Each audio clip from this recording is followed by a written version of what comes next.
I'm going to replace the HID headlight bulb in my Jaguar XK8. I'm in the left front wheel well here. Let me give you an idea of where we're at. I've got the tire off, but it's not necessary to remove the tire to do this.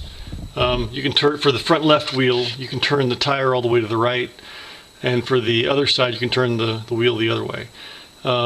On my car, I've got wide tires on the front, and it didn't give me much access to get to this panel here. This is at the front of the wheel well liner, and by turning this thing that way and then pulling up on this little tab, sometimes I have to grab this with a pair of pliers.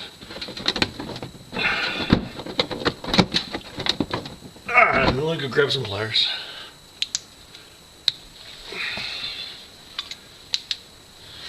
Maybe these pliers will do. Let's grab it with a pair of pliers and lift up on this thing.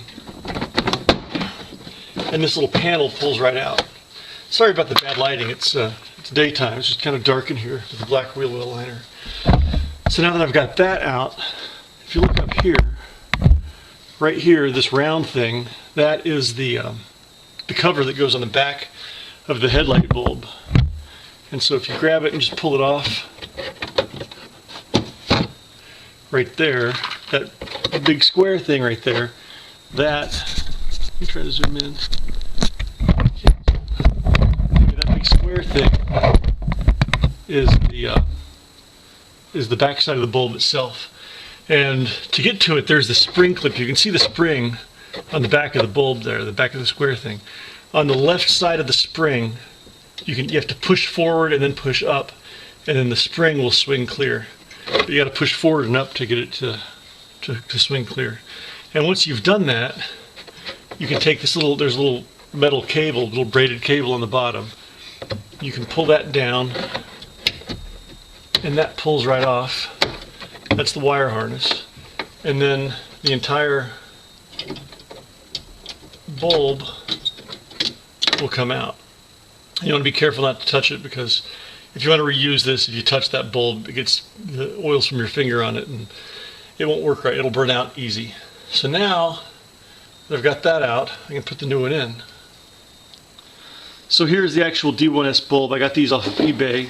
The pair of them was $32 with free shipping. They came with these harnesses, which I don't need because my car already has the harness.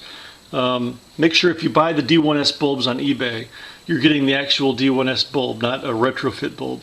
The retrofit bulbs are made for fitting into another car that had a different kind of bulb, I guess. But make sure the ones you get, look at the picture, make sure it's a big square, has a big square igniter on the back of it. But now that I've got the bulbs, I can put this right back into the car. I might have to turn off the camera to do this because it's so dark up there. And I might need both hands. I want to be careful not to touch the bulb, because if I get my skin oils on there, the bulb will burn out real easy. That isn't that bad. So I put that in there. I push the little spring clip back down and latch it in place. And then this harness on the bottom plugs right back into the bulb. That might be the hard part one-handed. Alright, I'm going to put the flashlight down.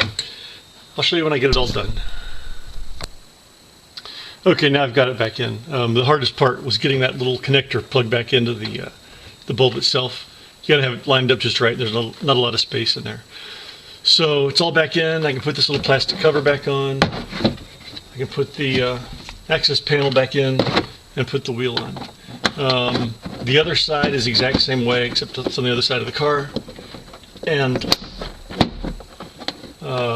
when you replace them, you really ought to replace both of them at the same time, because there might be a difference in the color temperature. I got 6000K, which are like pretty much white with just a tiny, tiny tinge of blue, but they're not going to be any brighter than the factory lights, so it shouldn't be a problem.